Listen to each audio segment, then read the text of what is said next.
Hello guys. आज आपकी new chapter जो है माइटोकॉन्ड्रिया स्टार्ट होने वाली है। न्यू टॉपिक, सॉरी चैप्टर तो साइटोलॉजी चल रही है। तो यहाँ पे थोड़ा सा बात करेंगे। यहाँ पे इसकी डिस्कवरी के बारे में बात किया जाएगा, इसके नंबर के बारे में, इसके स्ट्रक्चर के बारे में, मतलब कि डिटेल इसकी करने वाली है।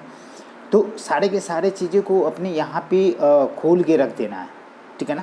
मतलब कि जितनी भी चीज़ें हैं, जो भी फंडा है यहाँ पे क्लियर होना चाहिए। और सारे के सारे फंडा एक्चुअली ये बहुत ही इंपॉर्टेंट सेल ऑर्गेनेल है और हर जगह इसकी यूज होती है। जैसे सेलुलर रिस्पायरेशन बोले तो मतलब कि mitochondria is the main set of cellular respiration. तो सेलुलर रिस्पिरेशन की कंडीशन में अपन बात करें तो वहीं पे जाके करना होगा। उसके दौरान क्या होता है कि एटीपी की प्रोडक्शन होता है, मतलब कि एनर्जी का फॉर्मेशन होता है in the form of ATP. तो बिल्कुल बने रहिए और चलते हैं अपने पेज की तरफ। और यहाँ पे बात करते हैं बेटा थोड़ा सा। बिल्कुल इसकी डिस्कवरी जो भी चीज़ें हैं, सारे के सारे चीज़ें अपन बात करने वाले हैं यहाँ पे। थोड़ा सा डिस्कवरी में कोडिंग है, तो कोड को भी थोड़ा सा ध्यान में रखना है। चलिए आपको मैं बताता हूँ यहाँ पे कि माइटोकॉन्ड्रिया के कंडीशन में क्या क्या बात करी जाएगी। देखो, ये हमारी एक टॉपिक है जो मतलब कि साइटोलॉजी का, सेल का, माइटोकॉन्ड्रिया। और माइटोकॉन्ड्रिया जो है double membrane bound cell organelle है। और इसके बारे में हमने बात किया था कि तीन जो है हमारे पास double membrane bound cell organelle है। कौन कौन सा बेटा, कौन कौन सा? न्यूक्लियस, प्लास्टिड्स जिसमें क्लोरोप्लास्ट की बात करें, और माइटोकॉन्ड्रिया। इसके अलावा यदि दो की बात करते हैं तो मेम्ब्रेनलेस, जोम, राइबोसोम और सेंट्रोसोम। पांच ही याद रखनी है। जितनी रेस्ट बची हुई है all are single membrane bound, single membrane bound, ठीक है। तो यहाँ पे जैसे ही बात करेंगे तो mitochondria double membrane bound cell organelle है जो प्रेजेंट होता है साइटोप्लाज्म। सीओ बोले तो बेटा सेल ऑर्गेनेल, क्रॉसिंग ओवर मत बोलना, ठीक है ना। ये सेमी ऑटोनॉमस सेल ऑर्गेनेल होते हैं और एक्ट करते हैं कैसे? Power house of the cell. क्यों भैया, क्यों बोलते हैं इसको पावर हाउस? पावर मतलब एनर्जी, ताकत। तो power house of the cells बोले तो वहाँ पे क्या हो रहा है कि रिस्पिरेशन, सेलुलर रिस्पिरेशन की मेन साइट है जहाँ पे क्या होता है, एनर्जी की प्रोडक्शन होती है in the form of ATP. That's why it is known as का power house of the cells. क्यों भैया? यहाँ पे देखिए सारे के सारे चीज़ मैंने मेंशन करे। टिपिकली ये सॉसेज शिप्स होता है, ठीक है। मतलब कि सिलेंड्रिकल, सीधे शब्दों में कैसा सिलेंड्रिकल सेप्ट होता है, ठीक है। यह अपन बात करते हैं इसके यदि माइटोकॉन्ड्रिया कोई मतलब कि एक शेप साइज एज्यूम करती है तो इसमें हो सकता है कि इसके हो सकता है कि होता है इसके नंबर, इसके शेप, इसके साइज, इसके हिस्ट्री, इसके स्ट्रक्चर, इसके ऑरिजिन, इसके फंक्शन और इसके अदर नेम के बारे में, इसके अकरेंस के बारे में बात करेंगे। बिल्कुल बहुत सारी चीज़ें हैं और बहुत ही इम्पॉर्टेंट जो है टॉपिक है आपका, मतलब कि हर जगह एप्लीकेबल है। तो यहाँ पे माइटोकॉन्ड्रिया की क्या क्या बात करेंगे बेटा? शेप की बात करेंगे, साइज की बात करेंगे, नंबर की बात करेंगे, हिस्ट्री की बात करेंगे, अदर नेम की बात करेंगे, अकरेंस की बात करेंगे, उसके स्ट्रक्चर की बात करेंगे, उसकी ऑरिजिन, दैट मीन्स की बायोजेनेसिस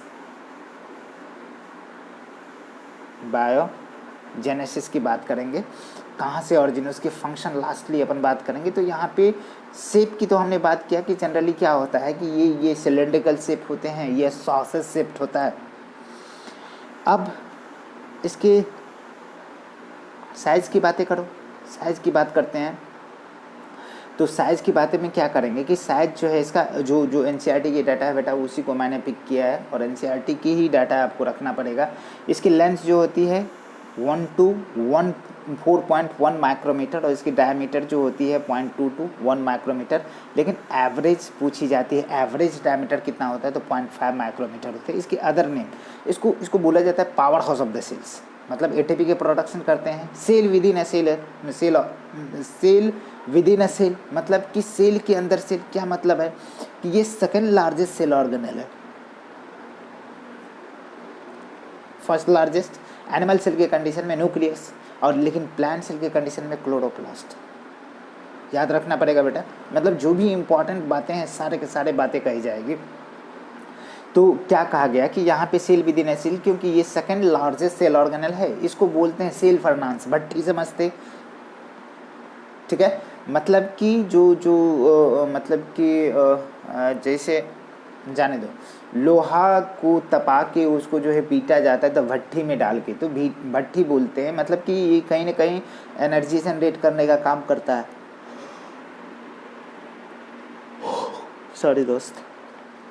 चलो, storage battery of the cell बोलते हैं इसको बैटरी मतलब कि स्टोर करके रखते हैं, मतलब एनर्जी की प्रोडक्शन करती है तो कहीं ना कहीं स्टोरेज हो गया, स्टोरेज बैटरी। इसे सेमी ऑटोनॉमस सेल ऑर्गेनेल बोलते हैं। इसकी भी मैंने डिटेल एक्सप्लेनेशन दिया है। सारे चीज़ का आपको साइंटिफिक एविडेंस मिलेगा। जो भी चैप्टर जो भी टॉपिक अपन पढ़ते, सारे के सारे चैप्टर और टॉपिक में जो है आपका एकदम बिल्कुल साइंटिफिक एविडेंस मिलेगा। और देखना हर जगह सेमी ऑटोनॉमस क्यों, आधी सेल्फ, सेमी मतलब क्या, आधी, और ऑटो मतलब सेल्फ, खुद ब खुद। आधी जो है मतलब इसका मतलब क्या है कि आधे तो खुद बनाते हैं और आधे क्या करते हैं, दूसरे से मदद लेके बनाते हैं। क्या रीज़न है, क्या पर्पस है इसका, सॉरी, क्या पर्पस इसका हो सकता है?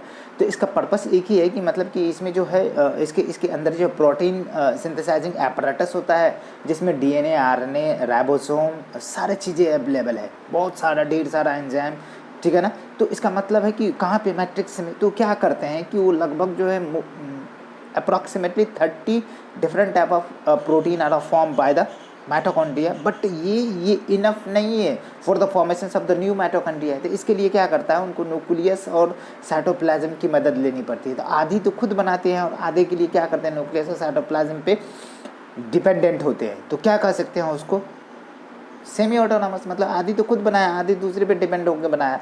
तो semi autonomous cell organelle of the cell हो गया। मस्ट बीजियस सेल ऑर्गेनेल बोलते हैं, ये बहुत ही एक्टिवली काम करता है। ये बेटा सेलुलर रिस्पिरेशन में मदद करता है। तो इसका मतलब है कि वो ऐसा काम करने वाला है जो क्या करता है, हर समय एनर्जी प्रोडक्शन के काम करेगा, तब हमारा सेल काम करेगा। सेल से टिश्यू, टिश्यू से ऑर्गन, ऑर्गन से ऑर्गन सिस्टम।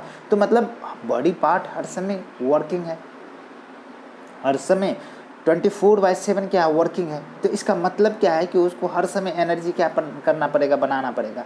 तो ये सबसे biggest, must biggest cell organelle of the cell है, ठीक है ना। आ जाएंगे ना यहाँ पे। अब आओ बेटा यहाँ पे हिस्ट्री की बात करते हैं कि हिस्ट्री इसमें कि इसकी डिस्कवरी किसने करी। चलो डिस्कवरी की बात करते हैं यहाँ पे। तो यहाँ पे जैसे ही बात करेंगे इसकी हिस्ट्री की, तो हिस्ट्री में क्या क्या बात करेंगे कि इसकी डिस्कवरी किसने करी, कब करी, किस तरीके से करी, उसके बारे में बात करी जाएगी। यहाँ पे हिस्ट्री की बात करो बेटा, तो यह मैंने कोड जनरेट किया है जो क्या है, KBC बाय अमिताभ बच्चन। कौन बनेगा करोड़पति बाय अमिताभ बच्चन। इसका मतलब है कि कॉलिकर ने क्या किया, इसको stated muscles of the insect 1880 मतलब 1880 में जो है इसकी क्या करी, डिस्कवरी करी। के से कॉलिकर के। यहाँ पे सी बेंडा नाम के साइंटिस्ट ने, अपन बेंडा ही मानते हैं, इसका नाम दिया क्या, माइटोकॉन्ड्रिया। क्या नाम दिया, माइटोकॉन्ड्रिया।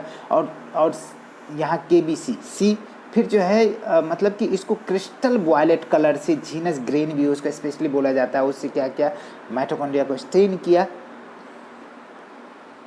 तब जा कर के वहाँ पे क्या हो गया, वो देखने को मिला, दिखा। ऐसे बिना स्टेनिंग उसे नहीं देखा जा सकता था। इसका मतलब है कि उसको स्टेन करने के लिए कोई स्पेशल कलर चाहिए। तो कौन किया था, ये बेंडा भाई साहब ने ही ये काम किए थे, इतना बात याद रहेगा। अब जो है यहाँ पे अल्टमान नाम के साइंटिस्ट ने क्या किया कि इसका नाम दिया क्या बेटा, बायोप्लास्ट। कब, 1886 में। कब दिया, 1886 में 1886 ईस्वी में अल्टमान नाम के साइंटिस्ट ने। अब क्या कंडीशन है, यहाँ पे अकरेंस की बात करते हैं। तो बेटा आप सबको सबसे पहले पता है आपको कि जितने भी प्रोकैरियोटिक सेल्स है उसमें कोई भी मेम्ब्रेन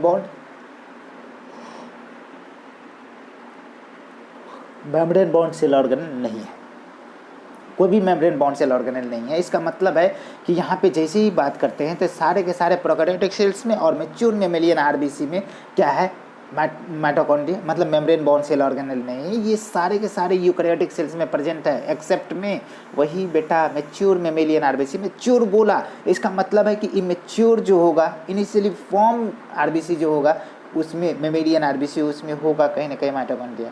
बिल्कुल आपसे पूछ सकता है कि मैच्योर मेमेलियन RBC में क्या माइटोकॉन्ड्रिया होते, एकदम बिल्कुल होते। यहाँ पे मैच्योर कहने का मतलब है इमेच्योर में नहीं। यदि सीधे लिखता मेमेलियन RBC बिल्कुल वहाँ पे चलता। Base of the cilia and flagella, उसके कंडीशन में भी क्या होता है कि सीलिया फ्लैजिला का मूवमेंट करवाना हो तो वहाँ पे भी उसको एनर्जी चाहिए होता है। जैसे स्पर्म के मूवमेंट करवाने के लिए क्या है, इसके स्पर्म के मिडिल पीस में क्या है कि जिगजैग मैनर में क्या होता है, निवेन कॉर्न पैटर्न में जो है माइटोकॉन्ड्रिया अरेंज होते हैं लगभग 25 के आसपास। तो उसके टेल, स्पर्म के 4 पार्ट, हेड, नेक, टेल, मिडिल पीस, ठीक है ना, उसको मूवमेंट करवाने के लिए वहाँ पे माइटोकॉन्ड्रिया था। उसी तरह से सेंट्रियोल, सीलिया और फ्लैजिला के कंडीशन में उसके बीच में क्या होता है कि माइटोकॉन्ड्रिया होता है, जिसकी वजह से to provide the energy for the movement of the cilia. अब चलो बेटा यहाँ पे अकरेंस के बारे में बात करें तो अकरेंस कर लिए बात, यहाँ पे सीलिया के भी बारे में अपन बात करते हैं क्या कि नंबर कितने हो सकते हैं। तो नंबर इसका बेटा बिल्कुल डिफरेंट हो सकता है, वैरी करता है, बिल्कुल वैरी करता है। कहने का मतलब क्या है कि जो जितना काम करता है उसमें उतनी नंबर ऑफ माइटोकॉन्ड्रिया होगा। तो number of mitochondria varies from cell to cell,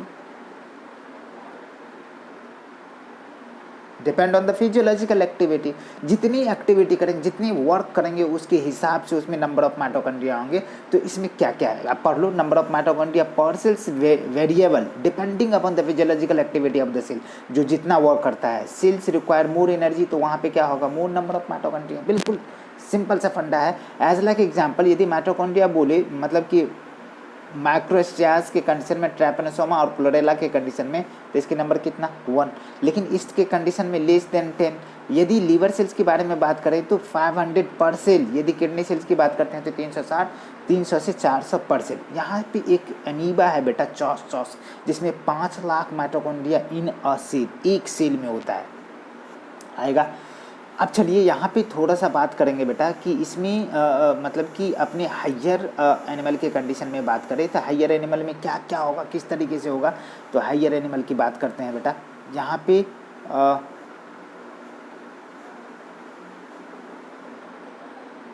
चलिए हाइयर एनिमल की जैसे ही बात करेंगे अपना, तो बिल्कुल आपको दिखता होगा कि इसमें बर्ड्स जो होते हैं ना, बर्ड्स के फ्लैट मसल्स, उसमें सबसे ज़्यादा नंबर ऑफ क्या होता है, माइटोकॉन्ड्रिया होता है, हाईएस्ट नंबर ऑफ माइटोकॉन्ड्रिया। अब यहाँ पे एक नोट्स दिया हूँ बेटा कि ये क्या कर सकता है, स्पायरल शिफ्ट हो सकता है, रड शिफ्ट हो सकता है, स्फेरिकल हो सकता है, एलोंगेटेड हो सकता है, कप शिफ्ट हो सकता है, ठीक है ना। ईस्ट में जो है सबसे स्मॉलेस्ट जो है माइटोकॉन्ड्रिया होता है 0.1 माइक्रोमीटर। लेकिन oocyte ऑफ एम्फीबियन के oocyte में, अंडे में क्या होता है कि सबसे लार्जेस्ट माइटोकॉन्ड्रिया है जो लगभग कितना है 40 माइक्रोमीटर। यहाँ पे बेटा स्ट्रक्चर की बात करते हैं तो थोड़ा सा इसमें अपन क्या करें, इसको छोटा करना पड़ेगा। इसकी डायग्राम को अपन क्या करेंगे, थोड़ा सा छोटा करेंगे इसकी रिव्यू करने के लिए, और आपको दिखाना पड़ेगा कि क्या क्या हो सकता है। यहाँ पे चलो और इसकी बातें करते हैं बेटा कि यहाँ पे देखो स्ट्रक्चर ऑफ माइटोकॉन्ड्रिया की बात करते हैं तो माइटोकॉन्ड्रिया के पास सिंगल जो है क्या होता है, डीएनए होता है। कैसा, सिंगल, डबल स्टैंडर्ड, सर्कुलर और नेकेड डीएनए होता है, जिसमें ग्वानिन और साइटोसिन जिससे रिच होता है। यहाँ पे बात करें तो ये डबल मेम्ब्रेन है, तो आउटर वाले मेम्ब्रेन होता है जो क्या कंडीशन है कि इसमें प्रोटीन और लिपिड की परसेंटेज कितना होता है 1:1। लेकिन इनर वाले के कंडीशन में क्या होता है, प्रोटीन और लिपिड का परसेंटेज कितना होता है 2:1, ठीक है। यहाँ पे मैट्रिक्स के कंडीशन में क्या क्या होता है बेटा, यहाँ पे सारे चीज़ होता है, प्रोटीन सिंथेसाइजिंग एपरेटस होता है। कहने का मतलब क्या है कि यहाँ पे प्रोटीन बनाने के लिए सारे एंजाइम, सारे चीज़ें होगा, आरएनए होगा, राइबोसोम होगा, ठीक है ना, वहाँ पे मोस्ट ऑफ द एंजाइम भरे पड़े होंगे। तो यहाँ कहने का मतलब है कि आपका प्रोटीन सिंथेसाइजिंग एपरेटस है मैट्रिक्स में, बहुत सारा चीज़ है। ये पॉलीराइबोसोम भी है। इसमें मेमेलियन आरबीसी, मेमेलियन माइटोकॉन्ड्रिया के कंडीशन में क्या होता है कि 55S राइबोसोम होता है। तो ये आपको दिमाग में एक एक्स्ट्रा बातें यहाँ पे याद रखना पड़ेगा, ये ढेर सारे बातें हैं। और इसके इनर मेम्ब्रेन की बात करते हैं तो यहाँ पे एक इनफोल्डिंग स्ट्रक्चर बनाता है जिसको क्रिस्टी बोलते हैं, फिंगर लाइक प्रोजेक्शन बनाता है जिसको क्रिस्टी बोलते हैं। और क्रिस्टी के ऊपर में छोटे छोटे जो है एक पार्टिकल होता है जिसको क्या बोलते हैं, एलिमेंट्री पार्टिकल, और उसी को बोलते हैं क्या बेटा, उसी को बोलते हैं फर्नांडिस मोरन पार्टिकल, उसी को बोला जाता है F0 F1 पार्टिकल। क्या रीजन है, फर्नांडिस नाम के साइंटिस्ट ने, उन्होंने कहा कि देखो इस पे ऑक्सीजोम नाम के पार्टिकल होते हैं जो क्या काम करते हैं कि वहाँ पे प्रोटॉन ग्रेडियंट के काम करते हैं, और दूसरी चीज़ें क्या करते हैं, वहाँ पे ढेर सारा एंजाइम होता है और एटीपी सिंथेसिस के लिए भी रिस्पॉन्सिबल होता है। और उसके हेड वाले पोर्शन में क्या होता है, एटीपीएस नाम की एंजाइम होती है। तो उन्होंने इसके नाम पे मतलब कि अपने ही नाम पे इसका नाम रख दिया फर्नांडिस मोरॉन पार्टिकल। अब क्या कंडीशन है, जैसे बात करेंगे तो इनर मेम्ब्रेन के पास एक स्पेशल टाइप का एंजाइम है बेटा, बहुत ही धांसू, बहुत इंपॉर्टेंट, सक्सिनेट डिहाइड्रोजिनेज। मतलब कि सारे के सारे एंजाइम कहाँ पे प्रेजेंट है, कहाँ पे प्रेजेंट है, कहाँ पे प्रेजेंट है, मैट्रिक्स में। यहाँ पे 70s राइबोसोम, ठीक है ना, 55 भी बताए थे, ठीक है ना। यहाँ पे दूसरा बात करते हैं कि पॉलीराइबोसोम भी होते हैं, डीएनए होते हैं। तो ये इस जगह पे क्या होता है कि ढेर सारे एंजाइम, टोटली एंजाइम जो उसके मैट्रिक्स में प्रेजेंट होते हैं। और दूसरी बात करें कि इसके बीच में, मतलब कि इसके दो मेम्ब्रेन के बीच के स्पेस को पेरीमाइटोकॉन्ड्रियल स्पेस बोलते हैं। तो इसका मतलब है कि matrix as a inner chamber, ठीक है ना, इनर चैम्बर, और ये जो है ये आउटर चैम्बर के रूप में काम कर गए। तो दो चैम्बर आपको काम दिखा। अब क्या कंडीशन है बेटा, जैसे ही आगे बात करेंगे तो इसको थोड़ा सा हम लोगों ने क्या किया है कि इस पोर्शन को काट करके बाहर ले आया और बाहर पोस्टमार्टम कर रहे हैं, बाहर लाया तो ये स्ट्रक्चर दिखा, ये क्रिस्टी है। और क्रिस्टी पे क्या है, ये छोटे छोटे दाना लाइक स्ट्रक्चर है, उसकी ये स्ट्रक्चर है। तो इसको बेस बोल दिया, इसको स्टॉक बोल दिया, डंठल, और इसको क्या बोल दिया, हेड बोल दिया, ठीक है ना, हेड बोल दिया। तो ये क्या कहलाया, F0 भी कहलाया, ये F1 कहलाया, ठीक है ना, और ये बेस कहलाया, ये स्टॉक कहलाया। यहाँ पे हेड के कंडीशन में एटीपीएज एंजाइम होता है जो प्रोटॉन को इनर मैट्रिक्स से वहाँ की तरफ भेजने के लिए, इनर चैम्बर में भेजने के लिए, मतलब कि आउटर चैम्बर में भेजने के लिए यहाँ पे दो प्रोटॉन गए और एक एटीपी बनाया। यहाँ पे क्या है, एटीपीएज, मतलब कि एटीपी हाइड्रोलाइजिंग एंजाइम है, एटीपीएच एंजाइम है। यहाँ पे इसको बोले थे ऑक्सीजोम, ऑक्सीजोम, मतलब कि इसको F1 पार्टिकल भी, F0 F1 पार्टिकल भी बोले। ये इम्बेडेड होते हैं, ये धसे होते हैं, बेस इसके धसे होते हैं inner membrane of the mitochondria. बिल्कुल बेटा देख रहे हो, इनर मेम्ब्रेन की फोल्डिंग है जिसको क्रिस्टी कहा, और क्रिस्टी के ऊपर प्रेजेंट है क्या, आपका ऑक्सीजोम। बिल्कुल याद रहेंगे। यहाँ पे ये स्पेस जो हो गया 80 से लेकर के 100 एंगस्ट्रॉम तक होता है, ये आउटर चैम्बर कहलाता है। ये रिच इन एंजाइम और को enzyme required for the fat oxidation. चलो बेटा, यहाँ पे जैसे ही बात करें अपना ऑक्सीजोम के बारे में थोड़ा सा बात करेंगे तो क्या कंडीशन है, इसके बारे में ऑलमोस्ट मैंने बात करी है कि ऑक्सीजोम को क्या क्या कहा गया है। कि ऑक्सीजोम डिस्कवर किया फर्नांडिस मोरॉन नाम के साइंटिस्ट, इसीलिए इसको क्या बोलते हैं, फर्नांडिस मोरॉन पार्टिकल। इसका दूसरा नाम क्या बोलते हैं, जीरो क्या बोलते हैं भाई, मतलब कि F0 F1 particle, elementary particle, ATPase synthase भी बोलते हैं और ऑक्सीजोम भी बोलते हैं। इसके 3 पार्ट होते हैं, हेड, स्टॉक और बेस। हेड को F1 और बेस को F0 बोलते हैं। हेड के पास एंजाइम होता है जो ETS में काम करते हैं, इलेक्ट्रॉन ट्रांसफर सिस्टम, और ऑक्सीडेटिव फॉस्फोराइलेशन के कंडीशन में। और इसके हेड में क्या होता है बेटा, एटीपीएज होते हैं। अब जैसे ही बात करेंगे यहाँ पे कि थोड़ा सा इस जगह पे बात करना होगा कि किस तरीके से अपना जो है F1 F1 particle, F0 F1 particle किस तरह से मतलब कि एक्ट करते हैं, और उसके बेस को जो F1 है, बेस वाले पार्टिकल को क्या कहते हैं, उसका काम क्या हो सकता है। तो बेस को F0 बोले थे, ये कहाँ, माइटोकॉन्ड्रिया के इनर मेम्ब्रेन में धसा हुआ होता है। इसको बोला जाता है OSCP, ओलिगोमाइसिन सेंसिटिविटी कन्फरिंग प्रोटीन, इसको बोला जाता है, ठीक है। इसको बोला जाता है मतलब कि बेस वाले F0 पार्टिकल को, F0 वाले पार्ट को जो ऑक्सीजोम का है उसको OSCP बोले, OSCP ओलिगोमाइसिन कन्फरिंग, ठीक है ना, ओलिगोमाइसिन सेंसिटिविटी कन्फरिंग प्रोटीन बोला गया। ये प्रोवाइड करता है channel for the proton gradient, ठीक है ना। इसके कवर होते हैं आउटर इनर मेम्ब्रेन से, जो 2 चैम्बर में, आउटर और इनर चैम्बर में बांटते हैं। ये कंपार्टमेंट, जो इनर कंपार्टमेंट है उसको क्या बोल दिया, मैट्रिक्स। और मैट्रिक्स के पास क्या होता है जी, मैट्रिक्स जो मतलब कि आउटर मेम्ब्रेन से घिरा रहता है वो कम्प्लीटली परमेबल होता है, और ये कम्प्लीटली परमेबल है। ये मेम्ब्रेन बॉन्ड होता है कंटिन्यूअस, एक लिमिटिंग बाउंड्री देता है, ठीक है ना।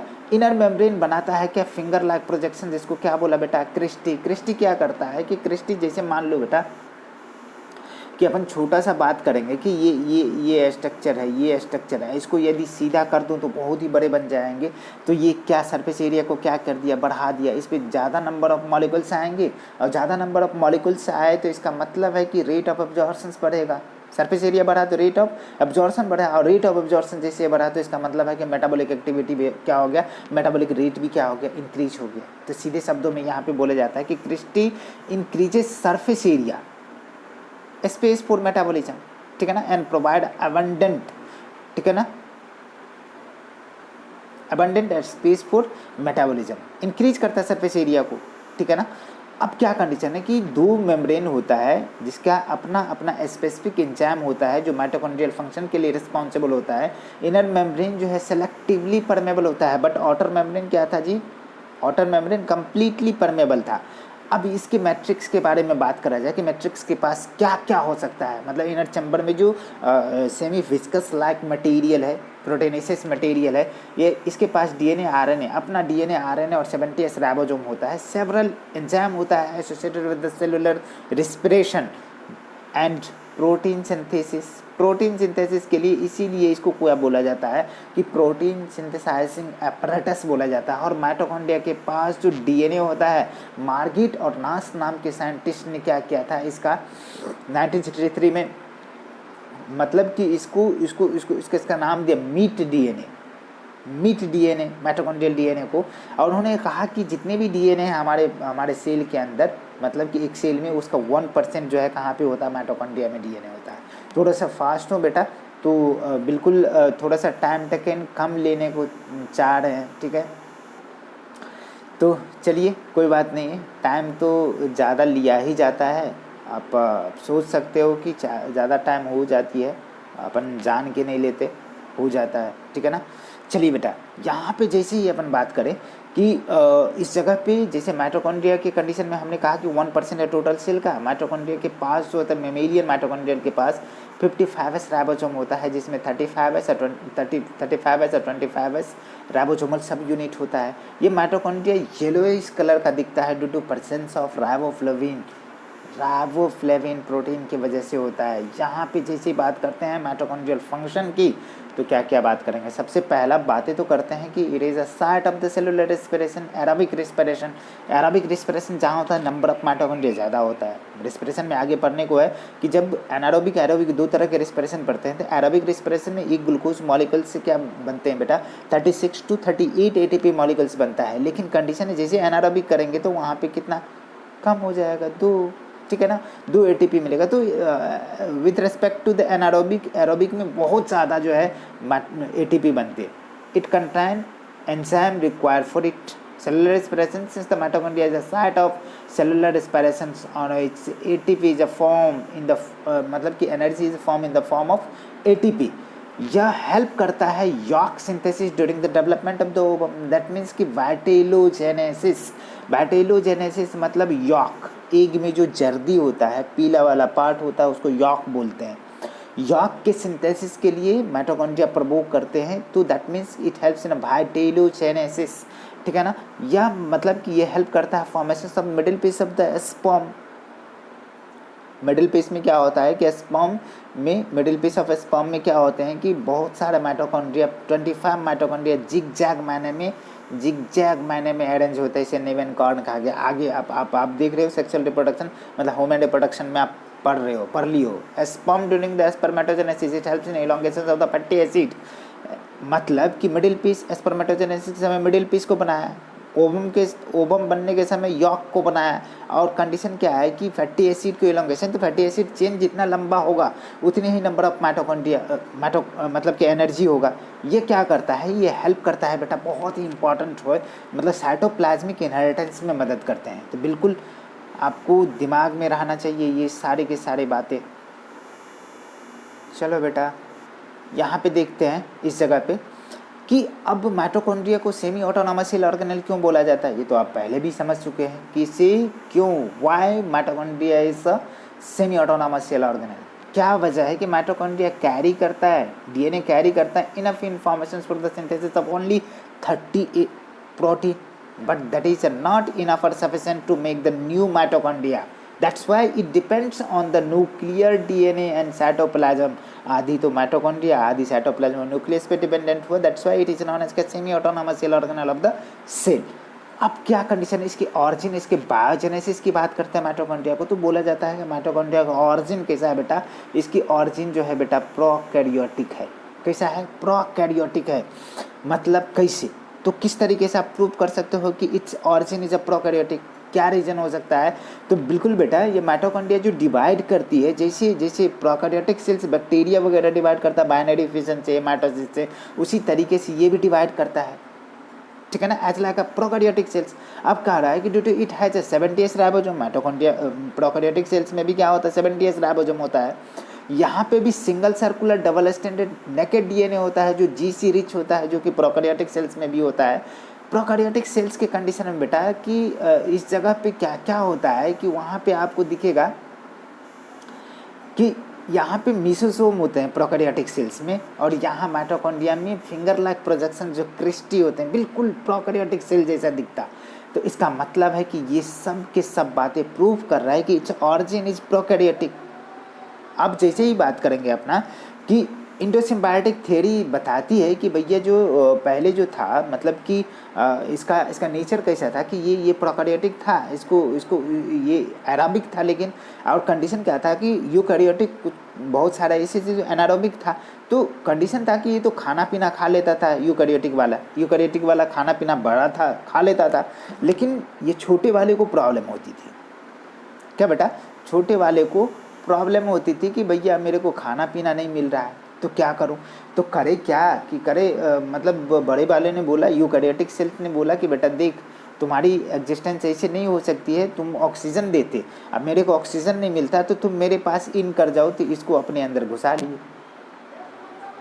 अब घुसा के स्ट्रक्चर आपको दिखता है बेटा कि डबल मेम्ब्रेन बॉन्ड कैसे कैसे दिखता है कि नहीं दिखता है, ठीक है। तो ये दूसरा इंडोसिम्बायोटिक थ्योरी के हिसाब से भी हो गया। यहाँ पे ये सारा साइंटिफिक एविडेंस, दूसरा एविडेंस हो गया। ये तो पहला था, ये दूसरा है, और तीसरा में कंडीशन है कि एक सेंसिटिव मतलब कि सेंसिटिविटी ऑफ एंटीबायोटिक्स की सेंसिटिविटी कौन सा, क्लोराम्फेनिकोल एक सेंसिटिविटी है कि मतलब कि विथ प्रोटीन सिंथेसिस, ये ओलिगोमाइसिन सेंसिटिविटी शो करते हैं according to the formation of the protein, किस तरीके से प्रोटीन बन रहा है। तो कहा क्या कि ये एंटीबायोटिक्स डाल के देखो, कहाँ, यूकैरियोटिक सेल्स में डालो, और यूकैरियोटिक सेल के अंदर में जो माइटोकॉन्ड्रिया है उसमें भी डालो, और प्रोकैरियोट सेल में डालो, तीनों में डालो। तो इन्होंने क्या किया, तीनों में एंटीबायोटिक्स जो क्लोराम्फेनिकोल इन्होंने क्या किया, इसमें डाल दिया। तो देखा क्या कि माइटोकॉन्ड्रिया के अंदर, प्रोकैरियोटिक सेल्स के अंदर जो है प्रोटीन का सिंथेसिस क्या हो गया बेटा, रुक गया। वही चीज़ें दिखा रहा हूँ। यहाँ पे क्या हो गया कि इसके अंदर जो है प्रोटीन बनने की चीज़ें बंद हो गई। क्लोराम्फेनिकोल को हमने ये एंटीबायोटिक्स को क्या किया, प्रोकैरियोटिक सेल में, यूकैरियोटिक सेल में और माइटोकॉन्ड्रिया तीनों जगह दिया, लेकिन कहाँ कहाँ, प्रोकैरियोटिक सेल और माइटोकॉन्ड्रिया में देखा कि नहीं बन रहा है, बट यूकैरियोटिक सेल में देखा कि ये प्रूव कर रहा है, ये सारे के सारे बातें प्रूव कर रहा है कि protein apparatus in mitochondria is equal to the prokaryotic cells. जैसे माइटोकॉन्ड्रिया में प्रोटीन सिंथेसाइजिंग एपैरेटस, वैसा ही क्या यहाँ पे है, प्रोकैरियोटिक सेल्स और यूकैरियोटिक सेल्स दोनों बराबर है, लेकिन प्रोकैरियोटिक सेल्स माइटोकॉन्ड्रिया में बराबर है, लेकिन यूकैरियोटिक सेल्स में अलग है। इसलिए यूकैरियोटिक सेल्स में क्या हो गया कि प्रोटीन का सिंथेसिस हुआ। तो जितने भी ऊपर के एविडेंस है ये बता रहे हैं कि ऑरिजिन जो होते हैं किसका, माइटोकॉन्ड्रिया का। ऑरिजिन जो होते हैं माइटोकॉन्ड्रिया का बेटा कैसा होता है, ऑरिजिन माइटोकॉन्ड्रिया का कैसा हो रहा है, ऑरिजिन जो माइटोकॉन्ड्रिया का कैसा हो रहा है, ऑरिजिन बिल्कुल माइटोकॉन्ड्रिया का किस तरीके का हो रहा है कि बिल्कुल माइटोकॉन्ड्रिया का ऑरिजिन प्रोकैरियोटिक है, बिल्कुल दिखता। चलिए बेटा आगे हम क्लोरोप्लास्ट को करने वाले हैं।